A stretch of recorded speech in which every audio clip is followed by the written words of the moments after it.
ETF index mutual funds నేర్చుకుని stock మార్కెట్లో రాణించాలనుకుంటున్నారా? వెంటనే ఈ నెంబర్కి కాల్ చేయండి. అమ్మ నమస్తే అమ్మ. నమస్తే అమ్మ. అమ్మ, ఎవరికైనా పిల్లలకి మొదట తల్లిదండ్రులే గురువు. అలాంటి గురువులు తల్లిదండ్రులు ఇంట్లో ఉన్నప్పుడు మనం పిల్లలకి స్కూల్కి పంపించేటప్పుడు పిల్లల్ని ఎలాంటివి జాగ్రత్తలు కానీ ఎలాంటి విషయాలు వాళ్ళకి ఖచ్చితంగా నేర్పించాలి అంటారు? అమ్మ, మీరు అన్నారు గురువులని. తల్లి తొలి గురువు, మలి గురువు తండ్రి రెండో గురువు, మూడో గురువు మనకు ఉపాధ్యాయుడు ఎవరన్నా కానీ, బయట ఎవరైనా కానీ. కనుక తల్లి దగ్గర తల్లి నేర్పాల్సిన కడుపులో ఉండగానే గాలి పీల్చటాలు అలాంటివన్నీ నేర్పినా, పొత్తిళ్లల్లో ఉండగానే కాలకృత్యాలు అవన్నీ నేర్పినా, పాలు తాగడం నేర్పినా, కూర్చోవడం వచ్చిన తర్వాత అన్నం తినడం నేర్పినా, అడుగులు వేయడం నేర్పినా, ఇంతవరకు తల్లి మాత్రమే చేస్తుంది.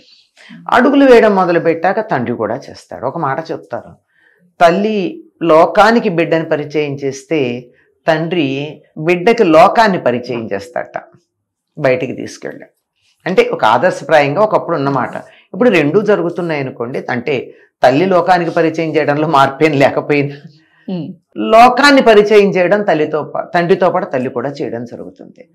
ఇవి చేసేటప్పుడు తల్లిదండ్రులు కొంచెం ఆదర్శప్రాయంగానే ఉండాలి. పిల్లలు ఎదురుగా వాళ్ళు ఎలా ఉండాలనుకుంటున్నారో వీళ్ళు అలా ఉంటే గాని పిల్లలు చూసి నేర్చుకునేది ఎక్కువ, విని నేర్చుకునేది. మనం చెప్పింది ఆచరించరు, మనం చేసేదాన్ని వింటారు, మనం చేసేదాన్ని చూస్తారు, దాన్ని బట్టి అనుసరిస్తారు. కనుక కొన్ని మంచి అలవాట్లు తప్పనిసరిగా చేయాలి. వాళ్ళకి ఏంటంటే బడికి పంపించే లోపల వాళ్ళకి టాయిలెట్ హ్యాబిట్స్ బాగా రావాలమ్మా. అక్కడికి వెళ్ళి బట్టలు తడుపుకోవడం కానీ పాడు చేయడం కానీ చేయకుండా. ఎందుకంటే మరీ 2.5-3 ఏళ్లకే పంపిస్తున్నారు, అది బాధాకరంగా ఉంది. ఏమాత్రం అవకాశం ఉన్న 5 ఏళ్ల వరకు పిల్లల్ని పంపించకుండా ఉండాలమ్మా. చక్రవర్తుల్లాగా చూసుకోవాలి పిల్లల్ని 5 ఏళ్ల దాకా. తర్వాత సరే 5 ఏళ్ల వరకు మాత్రం పంపించకుండా చూసుకోగలిగితే చాలు. అందుకంటే అది ఫార్మేటివ్ ఏజ్. ఫార్మేటివ్ ఏజ్ అంటే వ్యక్తిత్వం ఫార్మ్ అవ్వదు, అభిప్రాయాలు ఫామ్ అవుతాయి. ఒక్కొక్కళ్ళ గురించి వాళ్ళ అభిప్రాయాలు మనసులో సొలిడిఫై అయ్యేటటువంటి కాదు, బయటికి చెప్పరు కానీ లోపల ఎక్కడో అంతరాంతరాల్లో ఉంటాయి. కనుక చాలా జాగ్రత్తగా జీవితం అంటే ఆనందంగా ఉంటుంది, మనం చక్కగా బతకాలి, నిరాశ నిస్పృహలు కాదు అనేటటువంటి అభిప్రాయం కలిగేటట్టుగా వాళ్ళు ఆడిందాట పాడింది పాటగా నడపాలి. 6వ ఏడు వచ్చిందనుకో మన మాట వాళ్ళు వినాలి, అట్లా పెంచాలి.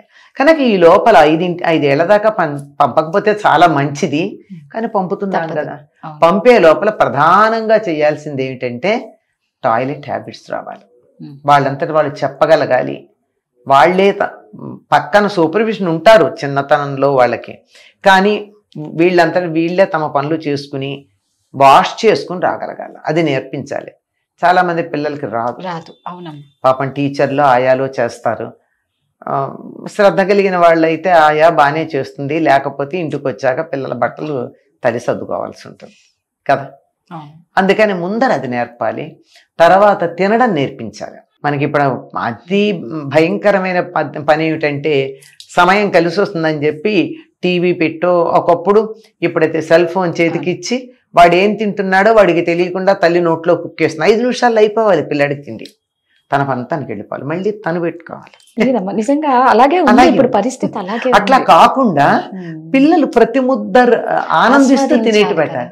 బాగుందా నాన్న, నెయ్యి ఇంకొంచెం వేయినా, ఉప్పు సరిపోయిందా, కమ్మగా ఉందా, నిన్నటిది బాగుందా, ఇవాటిది బాగుందా, ఇలాంటి ప్రశ్నలు అడుగుతూ గనక తెల్లన్నం పెట్టింది అనుకోండి, వాడికి ఆహారం ఎలా అంటే భౌతిక శరీరంతో పాటు మానసిక శరీరానికి కూడా ఆహారం వస్తుంది. ఇద్దరి మధ్య బాండ్ పెరుగుతుంది. రేపు పొద్దున తల్లి మీద ప్రేమగా పిల్లవాడు ఉండాలంటే ఈ మాటలు లేకపోతే ప్రేమ ఎలా ఉంటుందమ్మా? నువ్వు ఎంత యాంత్రికంగా వాడిని చూసావో, నువ్వు వృద్ధాప్యం వచ్చాక నీ కొడుకు నిన్ను అంత యాంత్రికంగానే చూస్తాడు. మానవత్వంతో చూడాలి, చక్కగా అనుబంధంతో, ప్రేమతో, ఇమోషన్తో చూడాలి.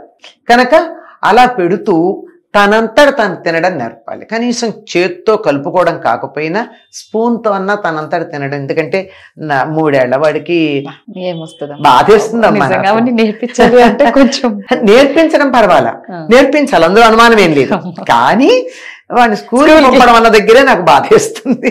కానీ తప్పక పంపిస్తున్నారు. ఇప్పుడు అలాగే ఉంది కూడా అమ్మా. అది 5 ఏళ్ల వరకు ఉంచుకుంటే ఇంకా మీ పిల్లల్ని స్కూల్ పంపించట్లేదా అని అనిపించుకోవాల్సిన రోజు. అనిపించుకోవడం మాట నుంచి వీళ్ళు ఉద్యోగాలు చేయడమో లేకపోతే కిట్టి పార్టీలో, ఏదో ఒకటి. ఏదైతే ఏమి ఇంటి పట్టున ఉండకుండా పోవడానికి అని చెప్పి పోని. కొన్ని కుటుంబాల్లో చాలా ఆదర్శప్రాయంగా కనపడతాయమ్మా నాకు. ఆవిడ ఉద్యోగం చేస్తుంటే అతడు పిల్లల్ని చూసుకునే ఇల్లు ఉన్నాయి. నైట్ డ్యూటీలు చేస్తే తను చూడడం, లేదంటే తను డ్యూటీలు మార్చుకుని ఆల్టర్నేట్గా ఇద్దరు చూసుకోవడం చేసే కుటుంబాలు ఉన్నాయి. వాళ్ళ పిల్లలు చక్కగా ప్రేమాస్పదంగా ఉంటారు కూడా. చెప్పారు, తల్లిదండ్రుల ప్రేమ పూర్తిగా పొందారు కనుక వాళ్ళకి స్పూన్తోనైనా తినడం నేర్పించాలమ్మా. నీట్గా తినడం, చేతులు కడుక్కోవడం, కాళ్ళు కడుక్కోవడం, ఇట్లాంటివన్నీ నేర్పించాలి. తర్వాత ఎవరితో మాట్లాడాలి, ఎట్లా కూర్చోవాలి, గోళ్ళు కొరుక్కోకూడదు, ముక్కుల్లో వేళ్ళు పెట్టుకోకూడదు, ఇట్లాంటివన్నీ స్కూల్లో టీచర్ చెప్పే కన్నా తల్లే చెప్పి పంపిస్తే బాగుంటుంది.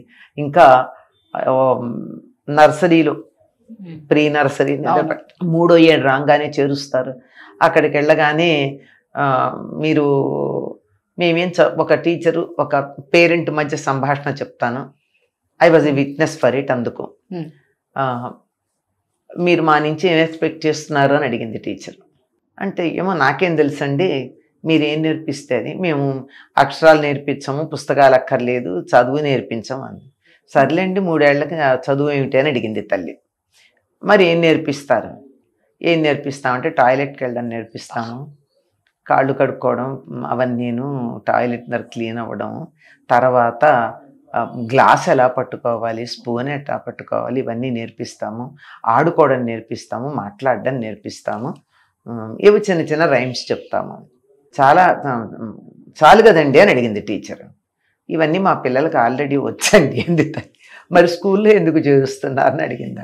అంటే మళ్ళీ రేపొద్దున మీరు ఎల్కేజీలో సీట్ ఇవ్వరు కదా, అందుకని నర్సరీలో చేరుస్తున్నాను ఊరికే, అంతే, అంతకన్నా ఇంకేం లేదని నా తల్లి చెప్పడం జరిగింది.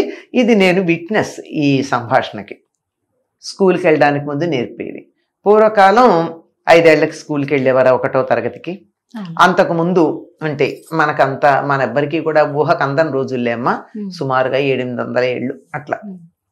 అప్పట్లో పిల్లల్ని పాఠశాలకు 200 ఏళ్ల క్రితం కూడా అదే, కొంచెం అటు ఇటుగానమాట. అప్పటి నుంచి ఇప్పటిదాకా ఒక్కొక్కటి ఒక్కొక్క స్థాయిలో అనమాట. పంపించక ముందు ఇంట్లోనే పిల్లలు చాలా నేర్చుకునేవారు. అప్పట్లో 8వ ఏట ఉపనయనం చేసి గురుకులాలకు పంపించే రోజులు అవి పోయిన తర్వాత పాఠశాలకు కూడా 1వ తరగతిలో 5 ఏళ్ళు నిండితే గాని 1వ తరగతిలో చేర్చుకోనటువంటి రోజులు ఉండేవి కదా. అట్లాంటి రోజుల్లో ఏమయ్యేది, పిల్లలకి ఇంట్లో చాలా విషయాలు తెలిసేవి. ఏమిటది అంటే ఎట్లా కూర్చోవాలి, ఎట్లా నుంచోవాలి, పెద్దవాళ్ళతో ఎట్లా మాట్లాడాలి, పెద్దవాళ్ళు రాగానే ఎలా నమస్కారం చేయాలి, పెద్దవాళ్ళు రాగానే లేచి నిలబడాలి. ఇవన్నీ స్కూల్లో టీచర్లు చెప్పక్కర్లా, తల్లిదండ్రులు నేర్పించేసేవారు. ఇవన్నీ తెలిసి ఉండేవి. ఇవన్నీ ఇంట్లో చాలా తెలుస్తుంది. నిజం చెప్పాలంటే ఉమ్మడి కుటుంబం ఒక మినీ యూనివర్సిటీ. చాలా విషయాలు ఇంట్లోనే తెలిసిపోతాయి. ముందర ఏం తినాలి, అన్నమే ఉంది, ముందర ఏం తినాలి, పెరుగన్నం ముందు తినరు కదా, పెరుగులో నెయ్యి వేసుకోరు కదా కదా, అందుకని ముందర పప్పు అన్నం తినాలి, తర్వాత కూర అన్నం తినాలి, తర్వాత చారు తినాలి, తర్వాత పెరుగన్నం తినాలి. ఒక క్రమం ఇంట్లో నేర్పి పంపించాలి. అక్కడికి వెళ్ళి వాడు పెరుగన్నం తినేసి తర్వాత పప్పు అన్నం తింటాను వస్తే అయితే నెయ్యి బాగుందని పెరుగన్నంలో వేసుకుంటే ఏం బాగుంటుంది? వాడు తిట్టినట్టు పెరుగులో పెరిగేసుకున్నాక నేతి పడ్డానికి వచ్చావురా అంటాడు. ఇట్లాంటివమ్మా. బట్టలు ఎలా నీట్గా ఉంచుకోవాలి, నలుపుకోకుండా ఎట్లా ఉండాలి, పలక బలపాలు ఎంత జాగ్రత్తగా పెట్టుకోవాలి, పుస్తకాలు ఎంత శుభ్రంగా పెట్టుకోవాలి, చెప్పులు ఎక్కడ వదలాలి, ఇలా వదిలే పద్ధతి ఏమిటి, ఇక్కడొకటి అక్కడొకటి కాదు కదా, పక్క పక్కనే పెట్టడం, ఇలాంటివన్నీ ఇంట్లో నేర్పాలమ్మా. వీటితో అవతల వ్యక్తికి వాళ్ళ సంస్కారం ఏదో తెలుస్తుంది. చాలా సంస్కారం. మాట్లాడుతూ మీదకి వెళ్ళి మాట్లాడకపోవడం, మాట్లాడుతున్నప్పుడు తుంపర్లు రాకుండా ఉండడం, ఈ మధ్యలో కొన్ని మేనరిజమ్స్ ఉంటాయి, చాలా ఇరిటేటింగ్ మేనరిజమ్స్, అవి ఏమన్నా ఉంటే వాటిని పోగొట్టడం, ఇవన్నీ పాఠశాలకు వెళ్ళబోయే ముందు 5 ఏళ్ల లోపు నేర్పేవారు. ఇప్పుడు 3 ఏళ్ల పిల్లలకి వీటిల్లో ఏం నేర్పగలం మనం? నిజమే అమ్మా. కనీసం వాళ్ళ షూ వాళ్ళు వేసుకోవడం, షూ లేస్ కట్టుకోవడం నేర్పితే కూడా చాలా గొప్ప కింద లెక్క. కానీ చాలా వరకు నర్సరీలో షూలు లేసులు ఏమి ఉండవు, వాళ్ళు ఇష్టం వచ్చినట్టు వేసుకోవచ్చు అలాంటివి.